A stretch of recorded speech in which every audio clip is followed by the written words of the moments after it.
Hi, this is Dr. Wells, and a question I get asked a lot is what might decrease the effectiveness of ketamine?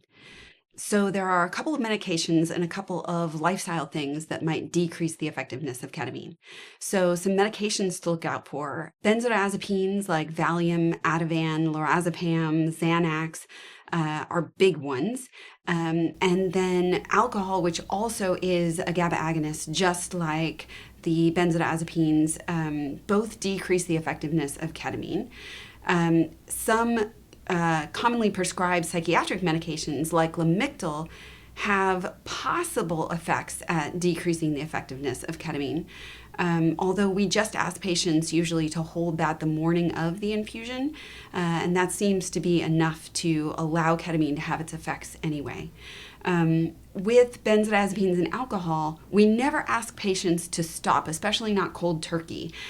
So even if you are on benzodiazepines, Xanax, Valium, or alcohol, we don't want you to stop those before your ketamine infusion. We'll work with you, and you can work with your psychiatrist to wean off those gradually, safely, and slowly over time.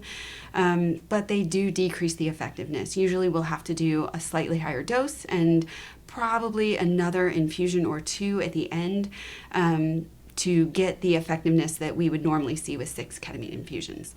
Usually ketamine plays really well with most other medications. So a lot of patients will ask, do I need to stop this or do I need to hold that? Pretty much every other medication is fine with ketamine. We're just going to, discuss the benzodiazepines, and then we're going to encourage decreasing alcohol and holding Lamictal on the day of the infusion. Other lifestyle things that decrease the effectiveness of ketamine. Large amounts of video games and a unsupportive family decrease the effectiveness of ketamine. Video games, because any addiction and large amounts of video games certainly might qualify you as having an addiction, decreases your ability to utilize the resilience and the flexibility of ketamine to make lifestyle changes that would be really helpful for decreasing your depression symptoms. Along those same lines, the abuse of any substance, so like cocaine or other drugs of abuse, methamphetamines, those are going to really decrease ketamine effectiveness as well, just because any addiction is going to make it much harder to make those good lifestyle changes.